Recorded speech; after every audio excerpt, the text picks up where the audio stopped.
Pessoal, boa noite.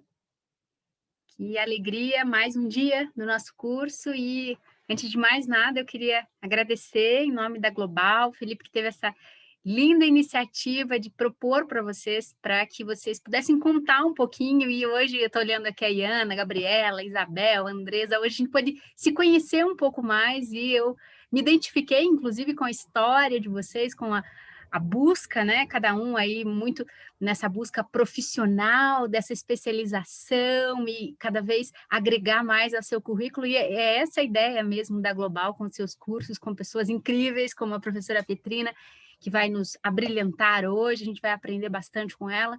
Então, a gente ficou muito feliz com o feedback, com o retorno de vocês, tão positivamente lembrado, e que vocês escreveram mesmo, foi muito legal, e a gente até vocês conseguiram quebrar essa barreira que a gente tem, né, Petrina, com essa coisa do online, vocês conseguiram, contando um pouquinho de si, as perspectivas, o que acontece, o que você já fez, né, bastante gente de economia, RI, arquitetura, eu vi, muito legal, então, que bacana, nós ficamos muito felizes que o curso venha somar realmente na carreira de vocês em construção, né? Hoje nós temos a alegria de contar com a presença da professora Petrina aqui. Vou falar bem breve, porque ela está doidinha para contar para a gente várias coisas, nos ensinar vários conceitos bacanas, e a gente tem o nosso horário, né? Bem, Petrina é gestora ambiental por formação, ela fez com educação executiva pela FDC e atualmente em formação no mestrado em engenharia pela UFSCar e no W50 dos líderes Emerging Leaders pela LSE Economics. Se eu falar errado, a Petrina briga comigo depois. E desde 2011 ela trabalha com sustentabilidade aplicada, educação e responsabilidade social. E com atuação profissional tanto no Brasil, nos Estados Unidos, na China, Singapura, Guatemala, e ela tem o trabalho dela reconhecido pelo governo norte-americano, pelo Departamento de Estado dos Estados Unidos, pela ONU, pelo governo do estado de São Paulo. Ela é considerada uma grande liderança de destaque nesses temas em que ela atua. Por isso que hoje a gente tem muito para aprender, para ouvir, né, para ver transbordar esse conhecimento. Então, sem mais delongas, não esqueçam que essa aula está sendo gravada e amanhã estará disponível para vocês. Hoje a gente teve um probleminha com a internet, mas Felipe já resolveu, vocês já conseguiram acessar o vídeo da forma devida. Então agora, sem mais delongas, como disse, Petrina é com você. Boa aula e estamos ansiosos. Gente, maravilha, né? Enfim, obrigada pela apresentação. Enfim, essas questões de apresentar bio, etc., eu sempre fico ali no ponto do equilíbrio, se fala, se não fala, mas é sempre bom, né? Porque acaba que a nossa trajetória profissional vai mostrando de quais escolas a gente passa.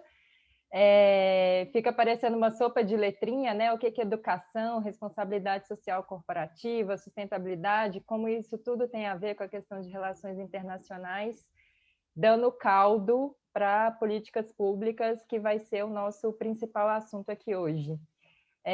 Primeiro, estou muito grata com a presença de vocês, em plena situação do que a gente está vivendo, que é complexa. A gente está disposto a aprender coisas novas, conhecer gente nova, né? Tá de prontidão aqui numa quarta-feira à noite, de fato é muito especial. E bastante gente, né? Então, sejam todos bem-vindos. Convido vocês, quem quiser se sentir confortável de abrir a câmera, sinta-se à vontade, tá?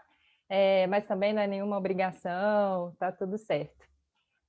Antes da gente começar, eu queria saber como vocês estão chegando, né? Então, se vocês puderem escrever, traduzir em uma palavra, sei que a gente está numa turma bem diversa, e se vocês puderem traduzir em uma palavra ou um sentimento, como que vocês estão chegando hoje, expectativa, enfim, próprio sentimento mesmo, como vocês estão chegando hoje, bem rapidinho pelo chat. Podem ficar à vontade. A Bianca chega empolgada, maravilha, animada. Andresa animada, muito bom. Curioso, ótimo, Bruno. Ansiosa, cansado, mas ansioso. Sim. Entusiasmada, Poliana. Muito bom. Mixed feelings, né, gente? Que é o que a gente tem mais vivido atualmente também. Bom, vou compartilhar aqui a minha tela. Eu estou de olho no chat, a professora Elci também tá de olho aí junto comigo. Podem ir encaminhando dúvidas por aqui. Eu vou tentar ser o mais breve possível. Eu fiz uma apresentação para vocês terem depois para vocês. Eu mando para a professora Elci também para ela mandar para vocês. Mas mais para vocês terem um guia mesmo, e eu acho que o mais rico é a gente conversar, bater papo, né? Conversar sobre as experiências e principalmente como isso tem moldado aí o que a gente está vivendo tanto no Brasil quanto no mundo. Então, sintam-se à vontade para ir interrompendo, tanto por microfone quanto por chat, e aí a gente vai conversando, que bate-papo é sempre melhor, né?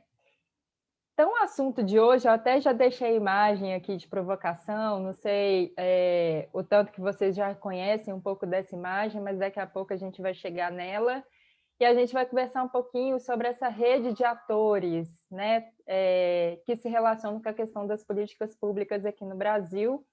E eu gosto de trazer uma perspectiva bem diversa também para esse tema, porque quando a gente fala de políticas públicas, não é um caminho de uma mão só, e nem de um jeito só, né? Então a gente precisa cuidar de uma pluralidade de fatores, de questões, de stakeholders envolvidos, sabe, de visões de mundo, de expectativas de cada um que é envolvido, né? Então é um trabalho de costura que eu costumo chamar no fim do dia até de praticamente um ateliê, né? Então assim, nada é igual a uma outra coisa. É lógico que podem existir modelos, né, do que funciona bem ou melhor, mas não dá para a gente tentar formatar a coisa de um jeito sem estar aberto às perspectivas, principalmente quando a gente vive no mundo.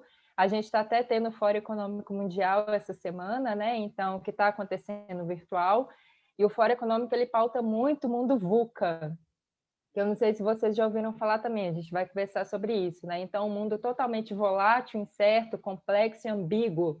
Como que a gente endereça políticas públicas a nível local, estadual, federal, considerando tudo isso, né? Então, o primeiro passo da experiência que eu tenho tido é como que a gente expande o nosso olhar e conectado com uma metodologia e, sim, modelos, etc., entendendo quais são os stakeholders envolvidos, a gente consegue moldar isso para um caminho único. Então, avançando aqui, eu deixei a minha mini bio também escrita no material de vocês, porque eu gosto de deixar vocês bem à vontade, caso vocês queiram buscar essas organizações depois, né? Até que eu se cantou aí na hora que ela estava falando a minha bio, porque essas organizações são atores que estão influenciando políticas públicas não só no Brasil como no mundo. E às vezes elas não são tão óbvias assim. Então é interessante vocês fazerem uma busca depois, enfim, e podem conversar comigo também, a gente se conecta por LinkedIn e a gente conversa mais sobre isso. E aí um pouco, né, para vocês entenderem também de onde eu venho, né, dessa minha escola, então eu trabalho com uma perspectiva muito de sustentabilidade aplicada.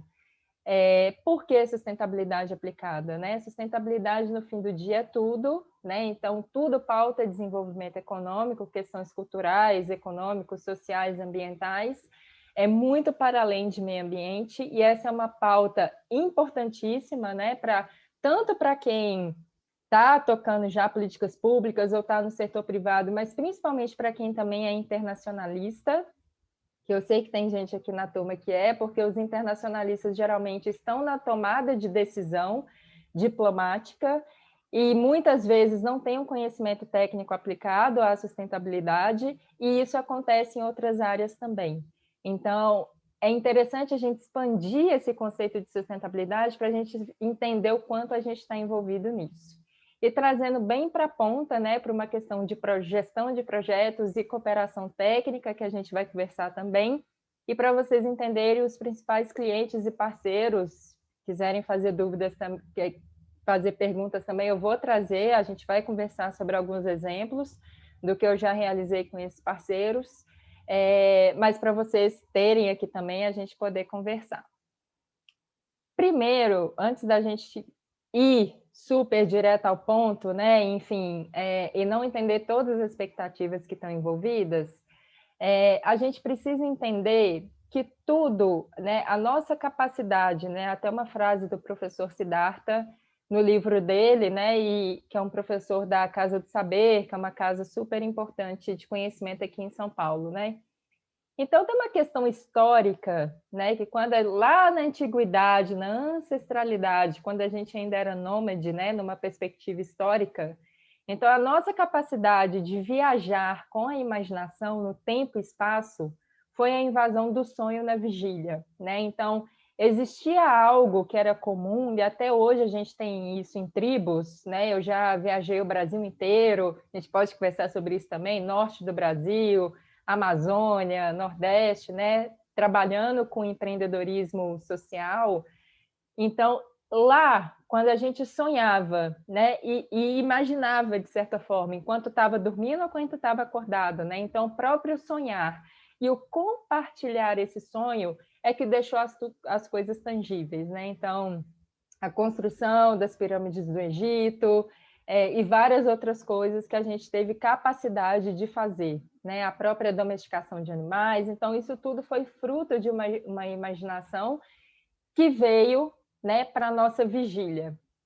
E aí, aqui eu vou passar para vocês 2 slides rapidamente, e eu gostaria que vocês falassem no chat para mim depois se vocês percebem alguma diferença de tamanho na bolinha laranja. Vão ter 2 bolinhas laranjas, e aí eu vou passar 2 slides, e aí vocês vão me dizer no chat depois se vocês acharam que elas têm alguma diferença de tamanho. Então, esse é o primeiro slide, temos aqui as 2 bolinhas laranjas, e esse daqui é o segundo slide. Primeiro slide, segundo slide. De novo, primeiro slide, segundo slide. Mesmo tamanho. Alguém entendeu? Alguém achou um tamanho diferente? A Daniela achou que é o mesmo tamanho. Mesmo tamanho. O Bruno diferente. Tamanho diferente. Exatamente. Então, no fim do dia, são do mesmo tamanho, mas a gente tende a perceber de uma forma diferente. Isso está numa raiz lá da neurociência, que explica que a gente tem percepções diferentes, né? Então, a gente não tem acesso à realidade como ela é, 100%. Existe uma questão filosófica disso por trás também. Então, o que eu enxergo, não necessariamente o Bruno enxerga, não necessariamente a Ana Carolina enxerga, não necessariamente o Manuel enxerga da mesma forma. E isso molda a diversidade, e isso é bom, porque o que eu não consigo captar, o outro consegue, né, captar. Mas a gente ficar em percepções diferentes também, a gente não consegue chegar em lugar nenhum. Então, para a sociedade se desenvolver, né, a gente é uma sociedade que vai formar as suas organizações, que depois vão formar suas políticas públicas, né, que atende o público, que é a sociedade, né? Então, para a gente dar coesão e síntese para esse tanto de diferença de percepção, é necessário a gente dar nome e consensar sobre essas coisas. Então, o azul é azul porque a gente consensou que é azul, né? O vermelho é vermelho porque a gente consensou que é vermelho. E assim vai para variadas coisas. Então, a gente precisa dar nome e consensar. Na perspectiva do cérebro humano, enquanto a gente não dar nome para os desafios que a gente vive, a gente não consegue gerar solução. Isso está muito conectado, inclusive, com uma competência que é o problem solving, que é a sua habilidade de estruturar problemas complexos, que é uma coisa que a gente faz o tempo todo quando a gente está resolvendo questões de políticas públicas. São desafios complexos. Como que eu estruturo isso? Então, eu preciso dar nome e consensar essas questões. Bom, acaba, então, que esse processo, que é uma coisa que eu gosto de destacar, né, quando a gente vai pensar problemas complexos, desenvolver problemas complexos, que não necessariamente vão gerar soluções complexas também. Geralmente a solução ela é mais simples, né, do que o problema, mas a gente precisa cascatear esse desafio, vamos dizer assim, desafios sociais, desafios econômicos, desafios ambientais. A gente precisa praticamente exercitar uma engenharia de criatividade. É clichê, mas a gente precisa muito pensar para além da nossa perspectiva. Porque se eu sozinha, Petrina, não tenho acesso a 100% da realidade, ninguém tem, então a gente precisa ter essa interação para gerar essa criatividade. É uma janela de inovação, né? Então, quando a gente vai cuidar de algum problema que é desafiador, se a gente soubesse já como resolver ele, ele não seria um problema, né? Ele não seria tão óbvio assim. Então, por isso que a gente traz também essa perspectiva de inovação, que não é inovação tecnológica por si só.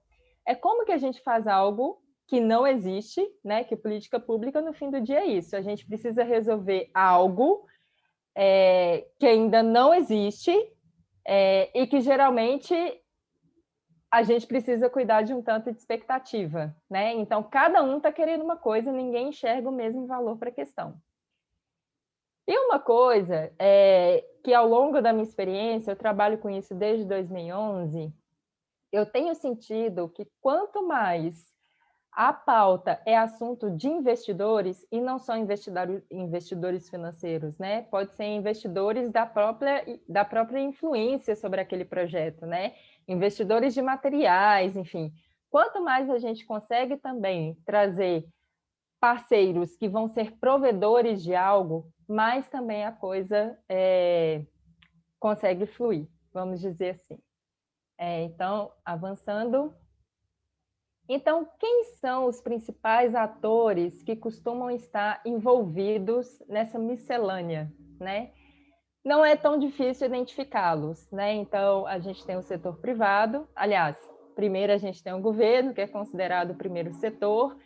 Sempre no governo, a gente tem aí envolvido primeiro a escala federal, a escala estadual e a escala municipal, que aqui no Brasil, inclusive, para questões de políticas públicas, que é o que a gente até está vivendo na pandemia, né? Mas sem juízo de valor, a gente costuma ter um histórico de governos subnacionais. Quem são governos subnacionais? São estados, né? Então, no Brasil, a gente tem um histórico de governos subnacionais que são pioneiros em trazer algumas soluções que pautam políticas públicas, né? Isso, inclusive, acontece muito na ONU também, né? Às vezes, São Paulo, a gente teve um caso agora, por exemplo, o Brasil, em nível de federação, não fez o reporte de ODS para a ONU, né? Mas o governo de São Paulo fez e apresentou esse reporte lá para a ONU. Então, isso é possível, né? Essa questão da paradiplomacia, quando é cidade com cidade, estado com estado, né? E essas representatividades. Então, o primeiro e mais óbvio é o governo. O segundo é o setor privado, né? Que vem aí das corporações, das próprias empresas e etc. Que eu gosto de trazer esse tom da gente não mesmo entendendo que o governo é um ente muito importante e é um ente que tem que sim ser pioneiro, a gente tem tanta complexidade em tanta coisa que a gente vive e a demanda é tão alta que não dá para a gente esperar só o governo resolver, né? Então, eu tenho muita crença e tenho trabalhado muito com essa perspectiva do setor privado, trabalho muito com as empresas, as empresas também precisam ter uma coparticipação muito ativa nesse protagonismo e nesse pioneirismo para desenvolver as soluções para as políticas públicas de problemas que elas mesmas criam, né? E não é certo ou errado, né? Se você faz parte do problema, você pode até desenvolver uma solução melhor por você estar fazendo parte dela e cuidando para você reduzir aquele problema, né? Então, é o que eu falei antes, a gente precisa nomear as coisas, porque não necessariamente o que eu entendo como um problema, o outro entende que é um problema, né? Ou entende a gravidade dele. A gente tem o terceiro setor, né? Que é um setor muito atuante aqui no Brasil também, inclusive essa pauta evolui muito por conta do advocacy que esse setor faz. Quem ainda não conhece o termo advocacy, é a representatividade da sociedade civil nos espaços de tomada de decisão, né? Então, aqui no Brasil, a gente tem vários grupos que representam a população brasileira na ONU, no próprio G20, no Fórum Econômico Mundial, na Fiesp, né? Então, há representantes da sociedade civil. Inclusive, o Brasil, ele tem uma prática, aliás, ele tinha até 2018, né, para 2019, porque essa é uma agenda que foi descontinuada aqui no país e a gente está vendo como é que fica, mas a delegação oficial que vai para a ONU fazer o reporte da principal agenda que está em voga agora, que a gente já vai chegar nela, é metade governo e metade sociedade civil, né? Então, eu fiz parte dessa delegação como sociedade civil, via Itamaraty, né? Então, isso é uma boa prática do Brasil que não é comum em outros países, né? A gente chama, em política pública, a gente chama isso também de governança paritária, né? Então, eu deixo no mesmo nível de tomada de decisão a sociedade civil que participa daquilo e outros entes envolvidos, como empresa ou governo, por exemplo. E aí tem uma questão interessante que nem todo mundo conhece, é que entre setor privado e sociedade civil, a gente tem um setor que está sendo ainda, existe um advocacy muito forte, né, no Ministério de Desenvolvimento Econômico, né, para a gente conseguir registrar ele como setor 2,5 e fazer essa agenda de negócios sociais entrar aqui no Brasil de fato, burocraticamente falando. É o Ministério da Ciência e Tecnologia, gente, perdão, não Desenvolvimento Econômico, eles cuidam disso também. Mas a gente tem os negócios sociais que hoje, por atuar de uma forma híbrida, unindo o privado e unindo a sociedade civil, a gente tem conseguido avançar muito em políticas públicas. Por quê? Porque, geralmente, negócios sociais têm uma celeridade muito maior do que a sociedade civil, né? Que às vezes tem uma superestrutura, como ONG ou como CIP, e aí, como ainda não é algo que é formalizado, geralmente as empresas operam como empresa, junto com o Instituto, né? E fazendo esse modelo casadinho. Então, isso é uma coisa que tem feito bastante coisa acontecer aqui no Brasil por conta da celeridade. A academia, que é super presente também, enfim, que vai sintetizando esse conhecimento, né? A gente tem visto aí muita coisa acontecendo na academia também nesse sentido. E aí, um tipo de organização que é muito chave também para o processo de políticas públicas são as organizações multilaterais, que não têm atuação só externa, né? Então, por exemplo, a gente sabe que tem o Banco Mundial, tem o BID, né, Desenvolvimento Americano, a própria ONU, mas a gente tem entidades aqui no Brasil, como o CEBEDES, que é o Centro Brasileiro de Desenvolvimento Sustentável, que olha para políticas públicas. A gente tem o Pacto Global da ONU, que olha para políticas públicas e tem sido, né, aqui no Brasil, o principal articulador entre a Europa, por exemplo, e a questão da Amazônia, né? Então, eles sempre representam o setor privado nessas tomadas de decisões. A gente tem outros também que eu já vou comentar. Então, a gente tem organizações multilaterais que trazem diversas representações de diversos setores. Então, é sociedade civil junto, academia, negócios sociais, governo junto, para estruturar as questões. Sim, a CEPAL ela pode ser considerada. A CEPAL, eu acho que ela está dentro de uma organização maior, mas sim, é um exemplo dessa questão de multilateralidade, tá? Porque ela une. É praticamente como o High Level Political Forum da ONU. Então, quando acontecem os eventos, ela sempre reúne o maior número possível de representantes de diferentes setores para discutir determinado tema. Então, é assim que tem que funcionar para a gente conseguir endereçar as coisas. Mas aí, como que faz, né, para a gente unir essas diferentes visões, né? Então, tem uma referência que eu gosto de trazer, que ela pode parecer bem clichê, mas é aquela coisa que a gente sempre escuta falar e a gente nunca estuda, que é a questão da proposta de valor compartilhado que o Michael Porter, que é um professor de Harvard, fala, né? Então, não é óbvio a gente entender que é muito necessário a gente entender quais são as expectativas de todos os stakeholders que estão envolvidos e como que você direciona o resultado daquele projeto que vai virar política pública para cada um desses stakeholders, né? Então, a gente trabalha muito com essa questão do valor compartilhado. Então, a mesma coisa que o meu beneficiário vai receber, eu entrego valor para o meu investidor, eu entrego valor para a empresa que está investindo, eu entrego valor para o governo, para o ministério que resolveu determinado problema. Então, isso envolve toda uma coalizão de secretarias, empresas e organizações atuando por arranjo setorial, né? Então, arranjos setoriais. O que é isso? É quando a governança entra.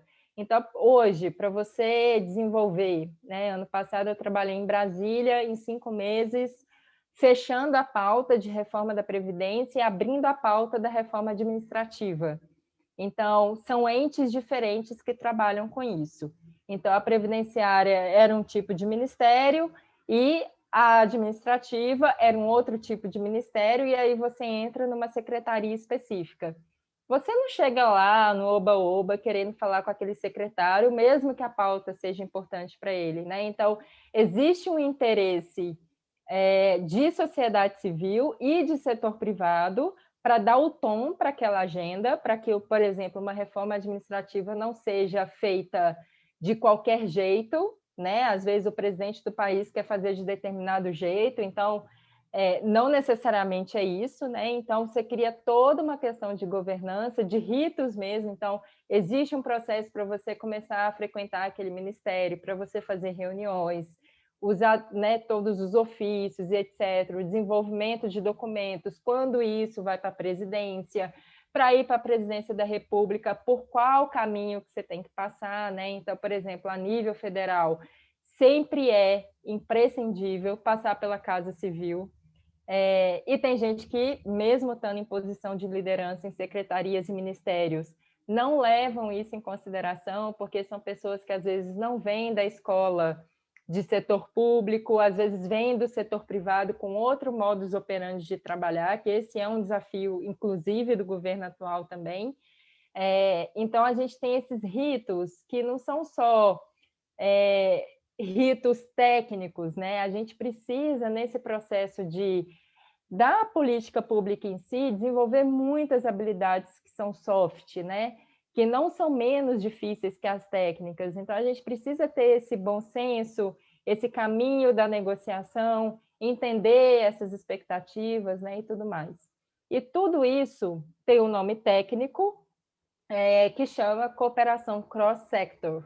Então, quando vocês ouvirem isso, é um pouco dessa cooperação cross-sector que, no fim do dia, precisa entregar algo, mas sempre ali cuidando das expectativas de todos os setores que estão envolvidos e como que isso resulta. Como eu comentei com vocês, é muito desafiador a gente chegar lá e fazer isso de qualquer jeito, sem uma metodologia, sem um parâmetro. Imagina, no mundo são mais de 190 países, no Brasil são mais, né, são 27 estados, cada um com uma realidade diferente, perspectiva diferente. Então, o primeiro passo, igual eu comentei com vocês, a gente precisa nomear as coisas, né, dar nome para esses problemas, e depois a gente precisa ter um como, porque se a gente deixa solto, a coisa não flui. Então, geralmente, como que costuma acontecer? A gente costuma ter instâncias internacionais, por exemplo, a ONU, que vai endereçar, né, vai dar nome, né? A gente tem diversos fóruns para isso, né? A gente tem o Fórum Econômico Mundial, que reúne as maiores lideranças do mundo. A gente tem a ONU, que tem os seus países membros, né, praticamente todos do mundo. Então, eles se reúnem, formam as opiniões, realizam estudos e etc., e dão nome para as atuais necessidades, né? Então, quando eu comentei com vocês da questão do mundo VUCA, que é uma coisa que o Fórum Econômico Mundial tem pautado muito, é dar nome às necessidades do século XXI, porque a gente vive num mundo totalmente volátil, incerto, complexo e ambíguo, e parece que enquanto não acontecer uma pandemia, a ficha não caiu. E mesmo acontecendo a pandemia, ela continua não caindo, né? Então, assim, não é simples mesmo as situações que a gente vai enfrentar, considerando ainda mudanças climáticas, enfim, capitalismo consciente, várias outras coisas que vêm. Então, periodicamente, para facilitar, acelerar, catalisar esse movimento que vai gerar as políticas públicas nos países, não gerar diretamente, né, mas que vai influenciar a criação dessas políticas públicas, a gente tem as agendas internacionais, né? A atual agenda hoje é uma agenda que chama ODS, que vocês já devem ter ouvido falar, vou deixar aqui no chat, que é a agenda que fala dos objetivos de desenvolvimento sustentável, né? E que isso virou uma outra sigla também para as empresas, que a gente vai falar daqui a pouquinho, que é o ESG, o Environmental, Social and Governance. Então, a gente tem essa agenda atual. Então, lá em 2015, gente, a gente precisa endereçar essas necessidades no mundo, que vocês estão vendo na tela, que é desde o ODS 1, que é a erradicação da pobreza, o 2, que é a agricultura zero, o 15, que é a vida terrestre, o 10, que é a redução de desigualdades, o 4, que vai falar de educação de qualidade, o 7, que vai pautar a questão de energia limpa e acessível, né? O 13, de ações climáticas e etc. Quando a gente olha para quando a gente nomeia os principais desafios do século XXI, é interessante porque nenhum desafio desse daqui é novo. Erradicação da pobreza é novo? Desde que o mundo é mundo, a gente tem gente morrendo de fome. Não é novo. Questão de gênero é novo? Não é novo, né? Questão de logística reversa, que envolve lixo, né? Como que eu cuido da minha cadeia de suprimentos, né? Como que eu faço essa coisa voltar de reciclagem? Não é novo. Até hoje tem gente aterrando papelão, né? Caminhões de papelão. Então, não são desafios novos, né? Então, só que a inovação, ela não chegou na solução. Ou às vezes ela chega, mas o jeito ainda não chegou, né? Então, eu gosto de fazer essa provocação porque muitas vezes a gente coloca muito desafio para fazer as coisas acontecerem e não são coisas novas, né? Então, assim, em pleno século XXI, a gente ter gente morrendo de fome, com a quantidade de comida que a gente produz, alguma coisa está errada, né? Então, é um pouquinho dessa provocação que a agenda nos traz, né? Então, isso acontece lá em nível internacional. O que os países fazem? Assinam esse acordo, né? Então, é um acordo muito complexo, né? Então, eu posso até ousar chamar a Agenda dos Objetivos de Desenvolvimento Sustentável, que é conhecida como Agenda 2030, que é como a gente quer alcançar o mundo até 2030, lembra da imaginação? Então, a gente vai imaginar o mundo para 2030 e acertou lá 17 objetivos, 169 metas, 231 indicadores. E eu ouso chamar, então, pela primeira vez aqui, os ODS como uma política pública internacional, porque eu preciso cuidar de mais de 190 stakeholders que vão ter seus governos, suas empresas, seus PIBs, enfim, sua sociedade civil, suas questões econômicas, sociais, ambientais, e é uma agenda que tem que cuidar de todo mundo, né? Então, isso costuma até ser muito criticado por ser uma agenda generalista, vamos dizer assim, mas na verdade é porque ela precisa dar conta de diferentes realidades, né? Antes dela, eu não sei se vocês ouviram falar, porque os ODM na época viraram até sacolinha de supermercado, que são os Objetivos de Desenvolvimento do Milênio, né? Estou colocando aqui no chat. E aí, qual que é o maior exemplo, né, de quando vem, então, essa política pública internacional, entre aspas, que a gente acerta, e quando isso chega no país, o que o país faz, né? Então, um dos maiores exemplos, por exemplo, um dos maiores exemplos, né, da questão do ODM é quando o programa, né, Bolsa Família, por exemplo, foi criado, né? Então, foi quando o Brasil, sem juízo de valor também, tá, gente? De governo, não governo, mas enfim.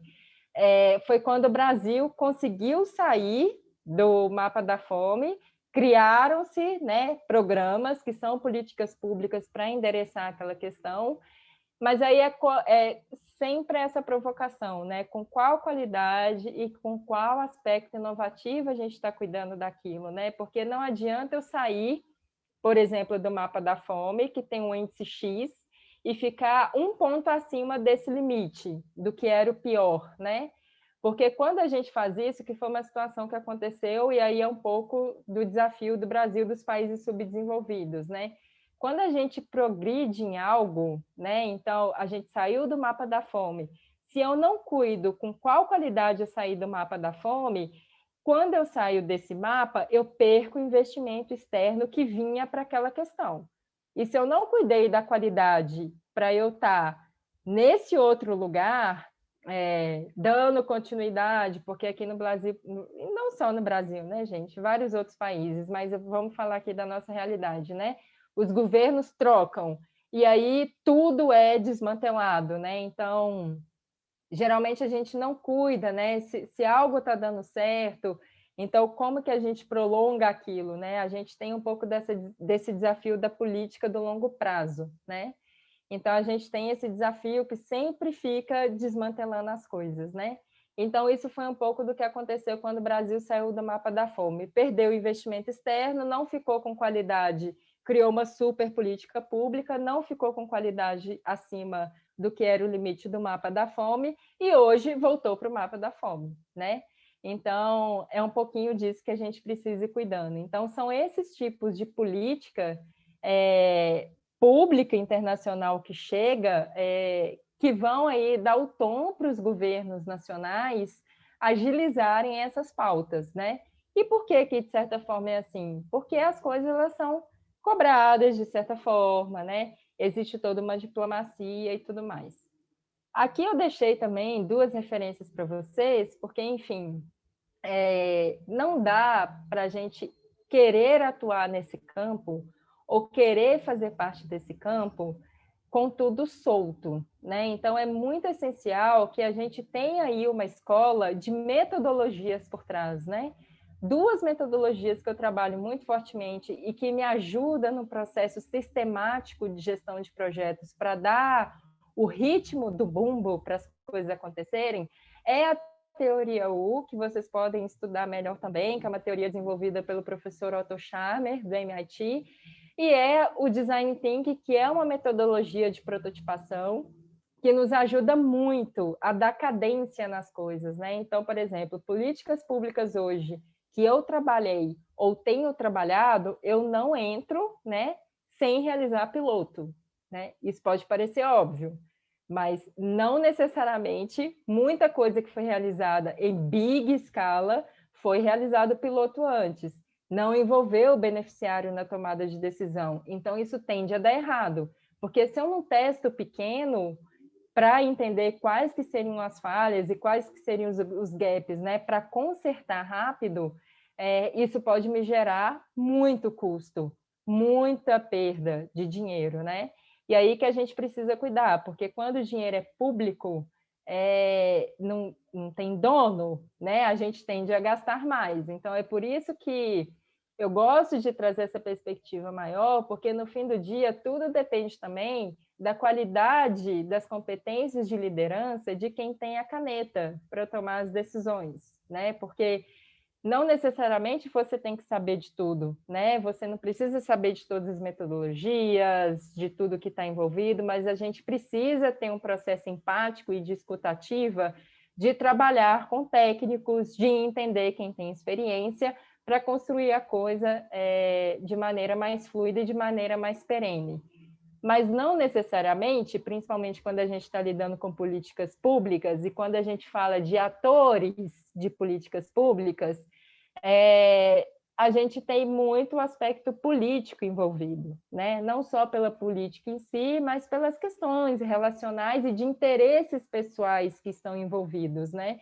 Então, muitas vezes, a gente precisa endereçar determinado ego ou vaidade da liderança de determinado estado, ministério, etc., mas garantindo que aquele resultado daquele projeto está chegando na ponta, né? Então, assim, já que é para dar louro, né? Porque eu já briguei muito na minha vida, não vou dar louro para fulano, porque ele não fez nada, e aquela coisa toda, né? Tipo, dá o louro, foca no que você tem que fazer, né? Então, isso é uma coisa que a gente precisa ter uma habilidade desse jogo de cintura também, porque envolve muita questão política, né? Muita questão do que a gente vê a ponta do iceberg, né? E quantas vezes, quando eu vou trabalhar com o governo diretamente, né? Cuidando aí de vários outros interesses, eu até agradeço. Falei, ainda bem que eu estou vendo só a ponta do iceberg, porque se eu visse o iceberg inteiro, eu acho que tem coisa que eu não quero saber, né?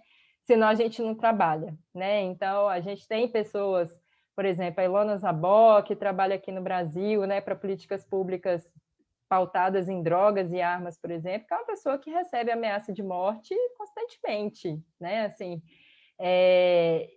então, existem essas questões, né? De quando você contraria determinada opinião, etc.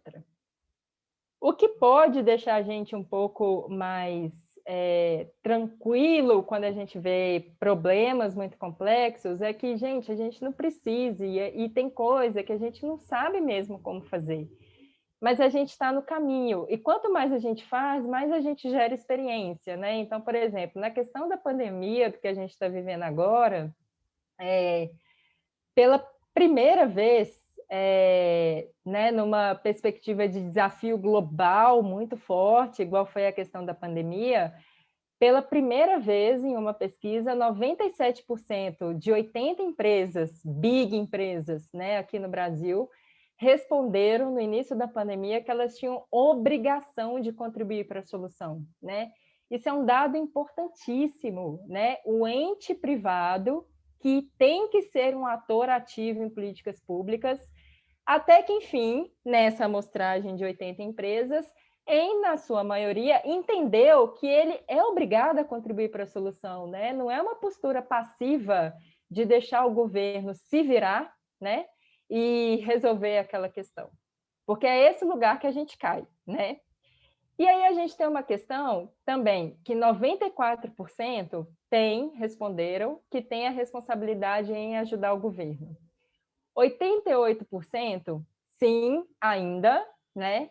Falaram que se não ajudarem, né, se eles não atuarem, isso pode prejudicar a imagem da empresa. E 63% apontaram que consumidores irão recompensar a empresa. Então, essa é uma outra provocação que eu gosto de fazer, igual eu comentei com vocês, da gente endereçando expectativas pessoais também. Quando a gente vê uma BlackRock da vida, não sei se vocês viram as notícias hoje, né? A BlackRock é o maior fundo de investimentos no mundo, né? Trilionário, né? Tem participação acionária em várias companhias que estão agora correndo atrás do ESG por conta disso, porque se não entregarem mudanças, né? Ele fez uma carta agora cobrando ações das empresas para mudanças climáticas, né? Plano zero carbono, por exemplo, que é uma questão de política pública. Se não entregar, beleza, a gente não reelege a sua diretoria, a gente não bota dinheiro mais na sua empresa. E além disso, além de não botar dinheiro, nós vamos começar a tirar dinheiro, né? Então a coisa, Petrina, então, o setor privado está super engajado nisso porque entenderam a importância da pauta e são bonzinhos? Não. E nem espero que sejam, né? Porque estranho seria se né, você querer tudo, né? Então, assim, cada setor vai ter as suas particularidades, né? Então, sim, o avanço que tem tido é diversos setores entendendo qual que é a proposta de valor compartilhado quando a gente fala em desenvolvimento sustentável, que pauta política pública, etc. Né? Então, assim, eu enxergo o valor compartilhado nisso, que vai me gerar tanto uma participação ativa nesse problema, nessa solução, quanto também vai me gerar valor de retorno, né? E é isso. Na minha opinião, pela experiência que eu tenho, que eu estudo bastante, essa é uma perspectiva de ganha-ganha, win-win, né? Então, assim, e não está errado, né? E aí, quanto mais win-win-win-win, melhor, né? Porque você ganha, outro ganha, outro ganha, outro ganha, e o projeto está acontecendo, a política pública está acontecendo. Então, esse aqui é um ótimo exemplo do que a gente está vivendo e o que a gente tem visto aí do engajamento das empresas muito fortalecidos. Depois, dá um Google, né? Essa carta do Larry Fink, eu vou deixar aqui no chat o nome, né, da gestora, que é a BlackRock, né? Então a carta dele saiu hoje, o mercado financeiro inteiro, né, estava esperando essa carta, porque isso impacta nas empresas, impacta governos também, né? Então depois vocês procuram isso porque é uma coisa que é muito sempre considerada. Bom, trazendo aqui um pouquinho de cases, eu queria comentar alguns com vocês, né? Então, alguns exemplos de políticas públicas que envolveram diferentes atores, com perspectivas totalmente diferentes e que hoje virou política pública aqui para São Paulo, por exemplo, né? Então, não só São Paulo, em outros estados também. Então, a gente tem o programa Pense Grande, que é um programa da Fundação Telefônica. A Fundação Telefônica, que é a Vivo, né? Que é um braço social da Vivo, eles fizeram uma mudança na teoria de impacto social deles, né? Então, até 2008, 2009, mais ou menos, eles trabalhavam com a temática de trabalho infantil. Então, existia todo um trabalho focado nisso.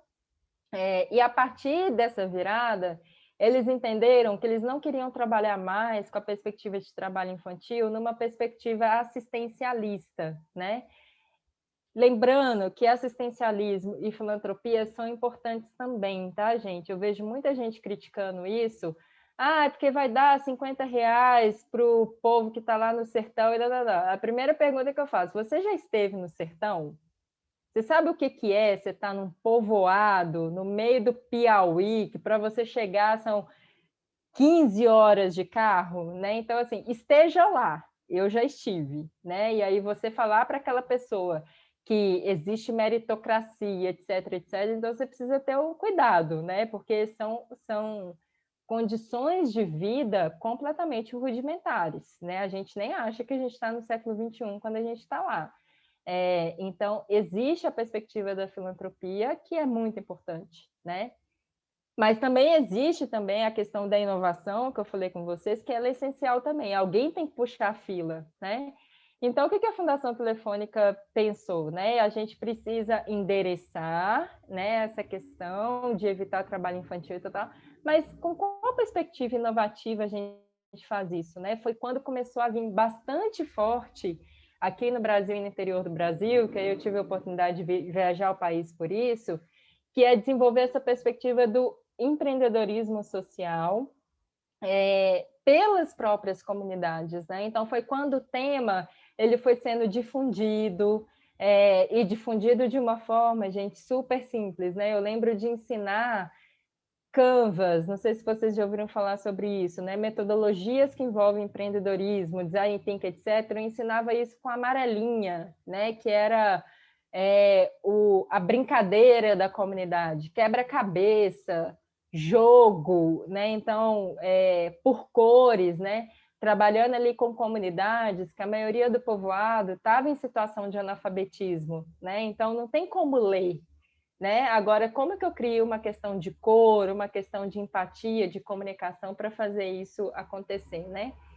E aí o case que eu quero trazer é que a Fundação Telefônica, então, por esse projeto, né, que envolvia, então, uma empresa, envolvia o governo, né, então o parceiro do projeto é a Secretaria de Desenvolvimento Econômico do Estado de São Paulo, por meio do Centro Paula Souza, e foi a primeira vez que um tipo de projeto desse pautou empreendedorismo, para além dessa questão de abrir empresa, porque empreendedorismo é muito mais do que isso, dentro das escolas, né? E como que os alunos poderiam, dentro de uma perspectiva empreendedora, pensarem ativamente em soluções para problemas que eles viviam nas comunidades deles, né?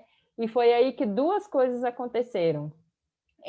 Após vários anos de projeto, né? É um projeto que começou desde 2016. Inclusive, quando eu voltei da China, né? Eu fui trabalhar na implementação dele. E aí, anos depois, né, empreendedorismo entrou na grade de todos os cursos técnicos do Centro Paula Souza, são 220 ETECs aqui em São Paulo e mais umas 70 FATECs. Então, empreendedorismo entrou na grade E todo aluno de terceiro ano que obrigatoriamente entrega um TCC na formação dele do ensino médio, esse TCC deveria estar alinhado com algum problema social, ambiental ou econômico, que ele poderia até usar os Objetivos de Desenvolvimento Sustentável como tema, né? E aí depois também os Objetivos de Desenvolvimento Sustentável começou a entrar, então, no TSC e começou-se a criar os hackathons para os próprios alunos, né, desenvolver essas soluções, e eles criaram um site com mapeamento dessas soluções. Então, isso é uma coisa que, enfim, hoje, se a Fundação Telefônica parar de fazer esse projeto, ele continua, ele virou política pública, ele entrou na grade curricular. E essa pode ser um ponto de dor para quem trabalha com política pública, porque no fim do dia a gente trabalha para não ser mais necessário, né? Eu trabalho em coisas para eu não ser mais necessária para elas, porque essa coisa ela tem que andar sozinha, né? Ela entra para a governança, ela entra ali de uma forma sistematizada, de forma que quem criou, quem desenvolveu, entregou ali aquela coisa e ela anda, né? Então, esse é o principal desafio quando a gente fala de política pública. Por que que é um desafio? Porque a gente tende a ficar apegado. Por isso que quando troca governo, quebra tudo, desfaz tudo, né? Porque a gente não está interessado em deixar a política pública de pé, independente de quem criou, né? A gente está muito apegado ao resultado. E isso está muito conectado com uma questão de autoconhecimento, né? Quanto mais desapegado de algo, mais seguro a gente é, né? Se a gente está tão apegado com aquela coisa e desmantela quando o governo muda, esquerda, direita, centro, etc., a gente está muito inseguro, né? Então a gente precisa desse reconhecimento e também como que a gente, cidadão, reconhece isso, né? Porque no fim do dia isso é feito por conta das eleições. Então, com qual qualidade, né? Eu estou olhando também para esses candidatos que precisam comunicar comigo, falando que fez determinada coisa, sem eu ter uma perspectiva histórica, né? Então, a gente tem que ser muito proativo nesse sentido também. O programa WorkLab, né? Que foi um programa que a gente desenvolveu com a BASF, em parceria com a Secretaria de Educação aqui do Estado de São Paulo, né? Então, existe um ente privado, investidor, que precisa integrar ESG para os seus investidores, porque a BlackRock, que é a maior gestora do mundo, tem ações naquela empresa e cobra, né? Mexe no bolso dela. Então, se ela não entregar aquilo, e aí existe o ente público, que tem aquele desafio que precisa ser solucionado, existe o negócio social que faz a operação, a criação dessa política pública, né? E aí uma coisa que vocês já devem, às vezes, ter ouvido o nome, não sei se vocês ouviram ainda, com a nova BNCC, né, a Base Nacional Comum Curricular, o WorkLab, por exemplo, é um programa que endereça a questão de projeto de vida, né? Que entrou para a grade curricular na nova base do MEC para todas as escolas. Então, hoje, os adolescentes que estão no ensino médio, eles têm, desde o ano passado, né? E esse ano, a partir desse ano, começa a ser... antes era uma fase teste, né? Como eu falei com vocês, piloto, agora vai para geral. Então, os adolescentes desenvolvem, eles têm uma matéria eletiva para endereçar plano de carreira, né? Não se pensava isso, né? Na minha época de ensino médio, eu nem sabia que faculdade fazer, porque eu não tinha esse repertório familiar, né? Então, hoje, os alunos fazem isso, tem um professor dedicado para isso. Enfim, o Inglês para Todos, né, que é um programa em parceria, né, a Febraban, que é a Federação de Bancos, que tem a teoria de mudança de impacto muito focada em educação, que viu uma demanda do governo de São Paulo, e aqui é do gabinete mesmo, tá, gente? Não foi nenhuma secretaria, não. O gabinete do governador, né, que a gente hoje tem o governador Dória, identificou um desafio que é pouquíssimos professores de inglês da rede pública do estado de São Paulo realmente falam inglês, né? Então, como que eu estou ensinando algo que eu não sei no fim do dia, né? Então, é um programa que vai ter toda uma sistemática de ensino de inglês pesada para esse professor e o TOEFL, né, intermediário no final também. Enfim, então isso tudo conectado com essas questões que eu comentei com vocês. Deixa eu ver aqui o que o Manuel comentou. Nessa questão de contribuir, temos o exemplo de algumas empresas que produziram respiradores. Exatamente. O Polo Têxtil, né, de Caruaru, Pernambuco, por exemplo, fez a confecção de máscara. Exatamente. A questão da pandemia, a empresa que ainda não tinha contribuído, de certa forma, ela precisou, né, de alguma forma, endereçar. Então, teve muito, e ainda está tendo essa questão da mobilização de insumos, de recursos, recursos óbvios e recursos não óbvios, né? Então, esse foi o grande call to action, né, que a gente chama, vamos dizer assim. Então, né, aí numa premissa da questão das políticas públicas, né, se me perguntarem, né, Petrina, qual é a premissa, né, qual é a perspectiva disso, até ali, né, o VUCA de novo, para vocês nunca esquecerem dessa questão do que a gente está vivendo no século XXI, a gente tem 3 pilares principais, né? Não necessariamente esses pilares, gente, todos os stakeholders enxergam da mesma forma, tá? Mas quem está responsável por criar uma política pública, operacionalizar essa política pública, a gente tem que ter muito na nossa mente que a coisa ela precisa ser integral, ela não é para X pessoas, tais pessoas, né, atendendo interesses exclusivos, né, é uma coisa que é integral, é uma coisa que é imperativa, né, de uma forma ou outra, ela vai acontecer, né, a gente precisa que ela aconteça, e ela é pragmática, né, então a gente tem que estar muito focado em criar resultados, em criar metas e tudo mais, porque não dá para deixar as coisas soltas. Dá para esperar isso só de um ente? O governo vai conseguir medir todas as metas, criar todo o repertório de gestão de projetos? Não. Por isso que a gente tem, por exemplo, o Instituto Unibanco, que ajuda os governos nisso, né? A gente tem a Fundação Lema, que também faz isso, né? Então, como eu falei com vocês, a gente tem muitas organizações de sociedade civil que têm um repertório técnico para ajudar nesse processo também. E isso vai fazendo essa diversidade acontecer, né? Então, quando a gente pega essa perspectiva desse call to action para 2030, para qual solução a gente vai desenvolver para a pandemia, quais são as questões de políticas públicas agora, sei lá, de São Paulo, né? E quando a gente está ali fazendo uma chuva de um toró de palpite, né, que a gente fala, que é o famoso brainstorming. Então, pensando em soluções que vão endereçar aquilo, nada mais é do que a gente compartilhar sonhos nossos, do que a gente gostaria de ver, né?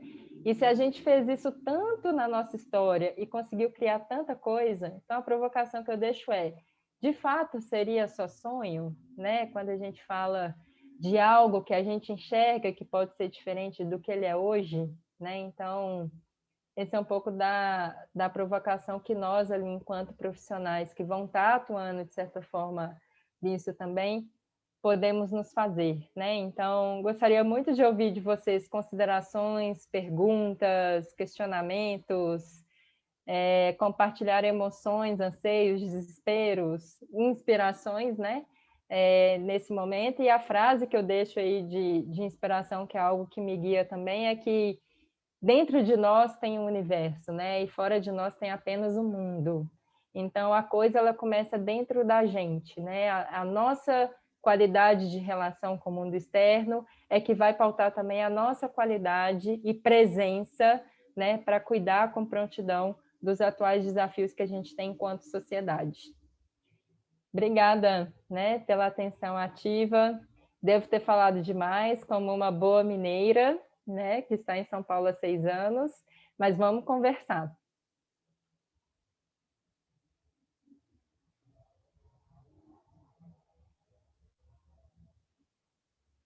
Petrina, foi ótimo. Nossa, a gente aprendeu muito aqui. Ai, não a gente tem mais, olha... Agora ficou melhor. O Bruno está fazendo uma pergunta aqui, professora Petrina, fica à vontade. Bruno, então, considerando os temas ou pautas que são impulsionados por essas iniciativas, como você enxerga possíveis limites a serem colocados para que não haja uma indução de temas mais caros ao setor privado ou ao mainstream do mundo desenvolvido, né? Então, essa questão do... Eu gosto, o que você está chamando de limite, eu gosto de traduzir isso, que é uma coisa que eu gosto de trazer quando a gente está trabalhando com isso, que é a questão de metodologia, né? Então, as metodologias nos ajudam muito nesse sentido, né? Então, a gente focar nas atuais agendas técnicas, por exemplo, ODS, ISD, né? Até com o governo de Minas agora, um outro exemplo também. O governo de Minas está com um super desafio de 5 milhões de famílias abaixo da linha da pobreza, né? Esse é o desafio. O governo não consegue resolver isso sozinho. E, do outro lado, a gente tem um boom da questão ESG no setor privado em Minas Gerais, que é um estado protagonista nessa agenda, que é onde tem o investimento, né? Mas o governo não sabe o que é ESG e etc., né? Então, assim, o que ajuda a colocar esse limite é: olha, governo, você tem essa demanda e existe uma pauta técnica hoje, que é ESG, que as empresas precisam entregar aspectos econômicos, sociais, de governança e ambientais para os investidores dela. Então, esse tipo de problema é um problema que ela precisa investir e ser pioneira na construção da solução para ela entregar resultado.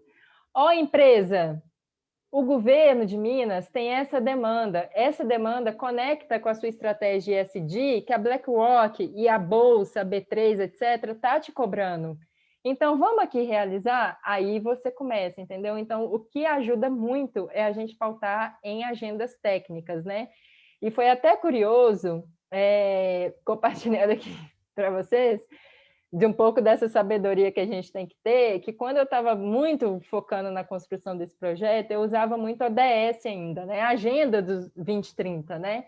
E aí eu recebi esse toque: Petrina, o governo de Minas não gosta muito de ODS. Falei, beleza, use ESG, que é a mesma coisa, né?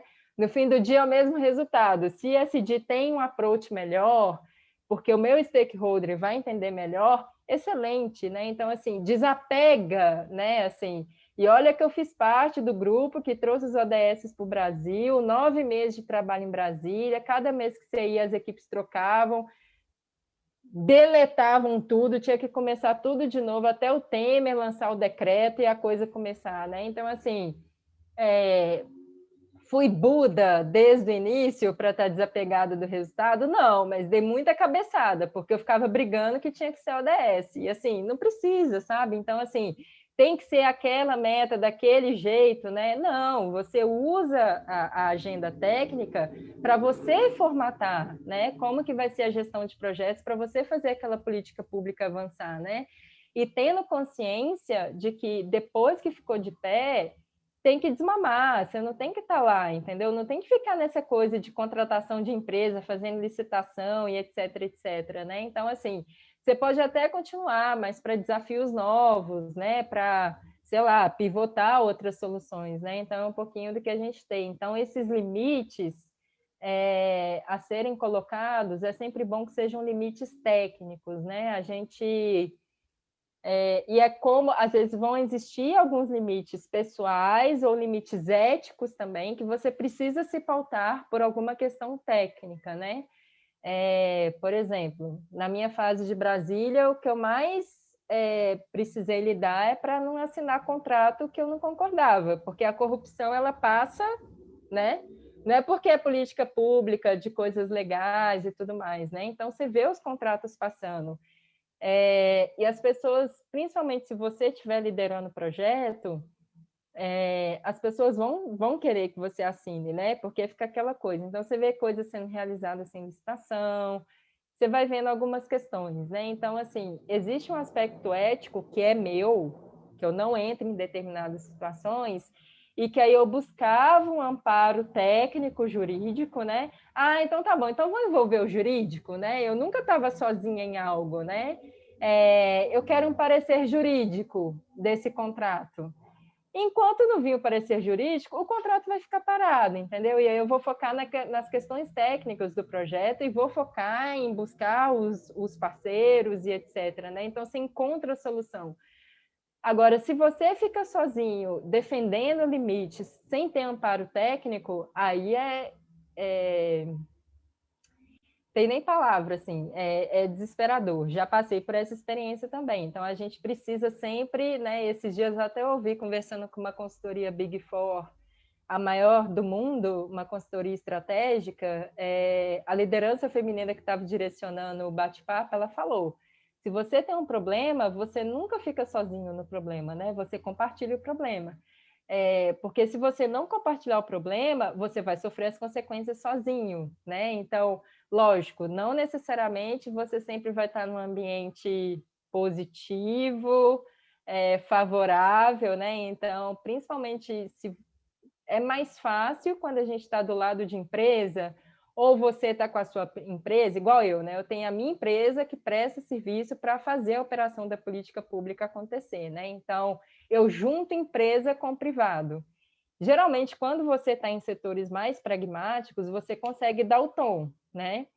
Agora, se você estiver do lado de governo ou muito imerso em governo, aí precisa ter muito cuidado, porque é um mundo de ilusão, gente, assim. E aí, se a pessoa tem vaidade, eles te pegam pela vaidade. Ah, eu quero ser o que vai aparecer no projeto. Beleza, aí você assina contrato que você não deveria ter assinado, seu nome vai estar enfiado em coisa que não deveria estar enfiado, você vai sair na televisão dando entrevista para aquilo, e é o seu nome e o seu rosto que vai aparecer. Então, a gente precisa tomar muito cuidado quando a gente fala de políticas públicas, dessa questão da vaidade, né? Assim, se você não tiver isso bem trabalhado, algumas questões que, no meu ponto de vista, são erradas, isso te pega pela sua vaidade, né? E as lideranças que vão estar intencionadas por isso sabem disso, né? Então, a gente precisa ter um pouquinho de cuidado.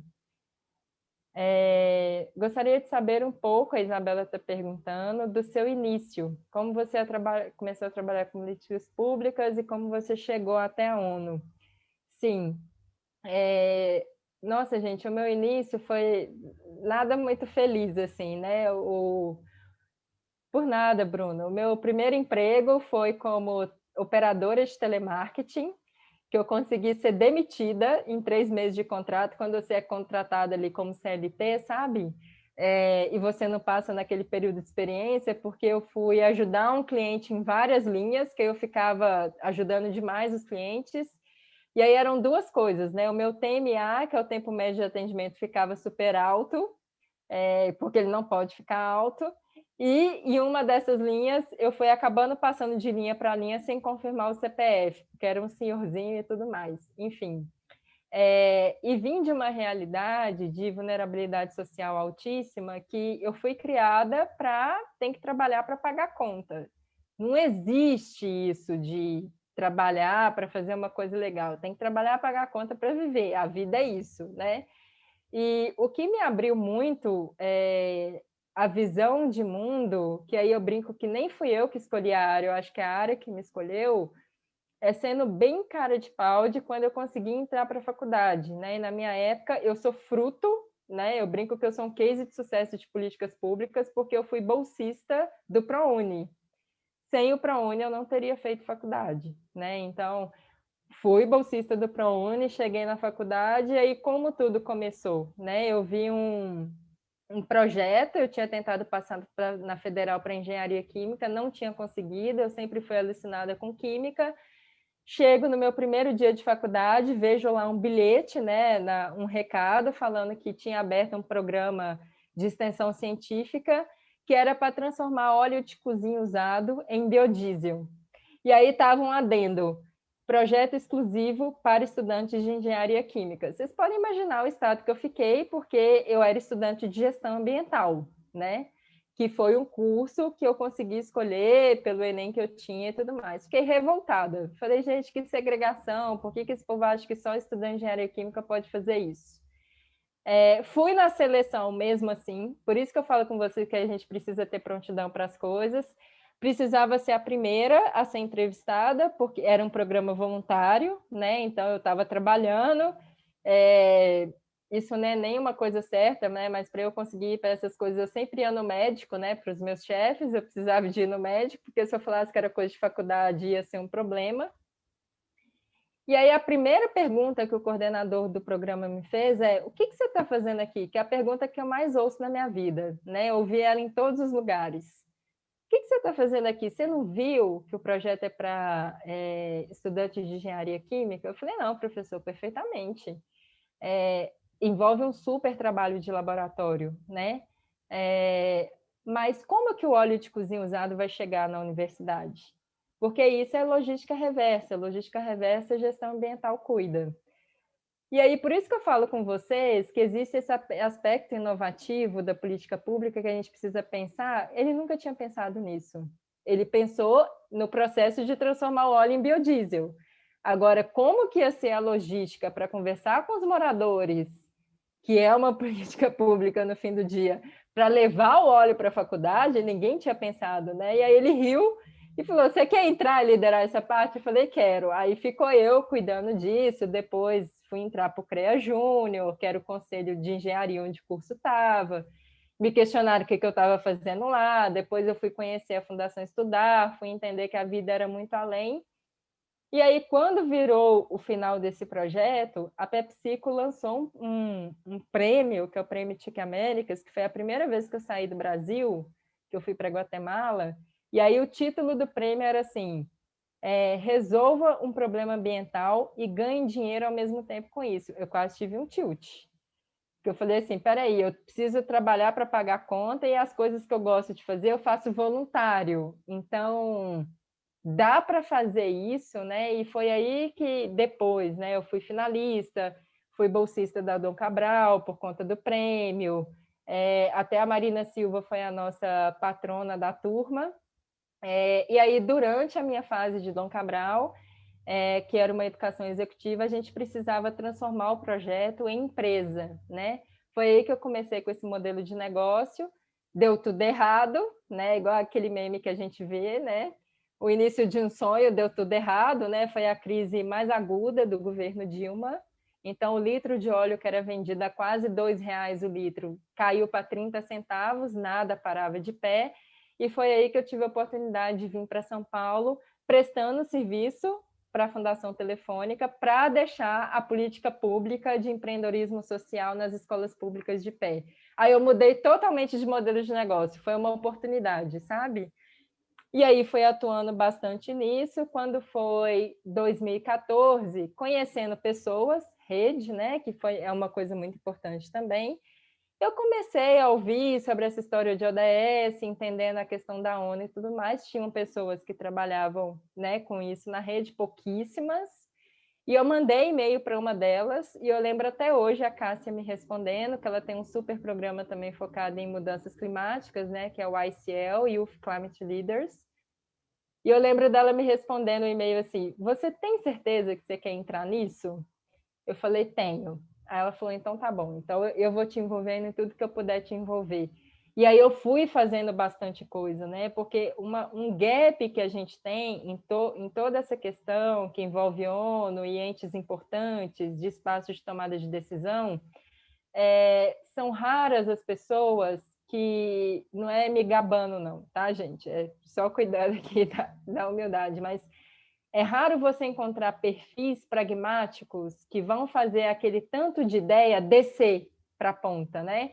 Então, eu era aquela pessoa que ficava sistematizando coisa, que ficava buscando, que fazia o relatório, fazia o frame, nananana. Então, isso foi me ajudando a dar ritmo para as coisas, né? Planejamento estratégico. Então, eu fui trazendo ferramentas de gestão de projetos para o espaço de advocacy, que às vezes é um espaço de muita discussão, de muita diplomacia, que é importante, né? Mas você precisa cuidar da gestão. Então, eu sempre vim muito com essa questão de gestão e metodologia e do técnico, né? E fui me diferenciando por essa questão da implementação e deixar de pé, implementação e deixar de pé, e depois conduzir a gestão, né? Então, cheguei aí por conta disso, quando veio o fórum, né, que aí a agenda virou, e aí começaram os fóruns na ONU, que o Itamaraty foi montando as delegações, eu recebi, né, o convite do Itamaraty para integrar a delegação brasileira. Então, foi fruto de muito trabalho, e que gerou, sabe, assim, eu não tinha essa coisa, né, acabou acontecendo, e que bom que aconteceu, porque quando eu estive nesses espaços, que é uma coisa que eu acho interessante compartilhar também, ONU, eu tive isso também lá no Y20, na China, né? A gente precisa ter muito isso em mente. A gente que é, às vezes, o fazedor da coisa, né? São espaços tão elitizados. No Y20, as pessoas que estavam lá comigo, o povo falava 8 idiomas, gente. Né? Eu estava mal falando meu inglês ali, né? E aí a primeira sensação que a gente tem é de que a gente não merece estar ali. Por que a gente está ali? Né? Porque a gente tende a achar que o que a gente faz é fácil, né? E não é fácil, né? E se você está ali, é porque você precisa estar ali, né? Então eu lembro que lá na China mesmo, um dia que eu tive assim, gente, sabe, por que eu estou aqui? Como assim? O povo é 8 idiomas, né? Aquela coisa toda. E aí uma amiga me ligou e ela foi lembrando tudo que eu tinha feito. Quem já rodou o Brasil? Quem não sei o quê? Quem não sei... Então, quem tem que estar falando de sustentabilidade aí? É você, né? Então a gente precisa cuidar muito disso, sabe? De que sim, você realizou, você precisa estar lá e você representa bastante coisa, né? Estando nesses lugares. Então, a gente não pode perder de mente isso. Então, foi assim que começou, né? E aí, lógico, derivou outros projetos, aí depois derivou Unleash lá em Singapura, que é uma coisa que a ONU faz com a Deloitte, aí depois eu fui para os Estados Unidos, a convite do Departamento Americano, conhecer todo o processo eleitoral dos Estados Unidos e a formatação de governo, fomos conhecer os partidos, republicanos e democratas, aí fui entender que muita coisa que o Brasil está, anos-luz, Estados Unidos está lá para trás, né, em questão de organização de sociedade civil e política pública, que a gente acha que é tudo perfeito e a gente faz bastante coisa. Então, isso foi gerando várias outras coisas também, né? Então, muita rede, cara de pau e fazeção, né? Então, e ser low profile quando necessário, né? Deixa quem quer o louro, né? Assumir o louro das coisas. Sempre Professora aparece, Petrina, Ana, sempre aparece, a gente precisa cuidar. parabéns, Gratidão, gente, professora. né? Quem está agradecendo. Muitas palavras lindas e vou fazer coro aqui às alunas, aos alunos, professora Petrina, que aula maravilhosa, inspiradora, seu depoimento agora no final, uau, muito obrigada. Eu estou me sentindo tocada como professora, como indivíduo e como cidadã também. Você nos inspirou muito, obrigada. Tenho certeza que todos nós aprendemos muito com você hoje. Eu sei que você precisa sair, está com seu tempo bem apertado, então fique tranquila. Nós agradecemos imensamente pela disponibilidade, pela sua atenção, o seu cuidado em compartilhar tanto conhecimento e tantas experiências. Muito obrigada mesmo, professora Petrina. Foi um prazer enorme tê-la aqui hoje nesse curso, viu? Muito Eu obrigada. que agradeço, gente, mesmo. Agradeço a você, Elci, né, pelo cuidado e a condução, a Global, né, que é uma casa que me recebeu e confiou em mim. E a gente, vocês me encontram aí nas redes como Petrina Santos. Não existem muitas Petrinas, né? Só não confundam com Pedrita, viu, gente? Por favor, que é o nome que eu mais sou chamada na vida. Mas a gente segue em contato. Desejo aí um ótimo restinho de curso, que amanhã ainda tem aula. E sigam aí, né, na prontidão da gente fazer essas políticas públicas acontecerem, independente de onde vocês estiverem, tá bom? Um beijo grande, boa noite. Boa noite, pessoal. Bom descanso. Amanhã a gente tem nosso vídeo. Boa noite, parabéns. Tchauzinho. Tchau, Petrina. Obrigada. Foi muito, muito maravilhoso. Eu que agradeço, que bom. Um prazer Beijo, enorme te beijo. conhecer. Tchau, tchau. Tchau.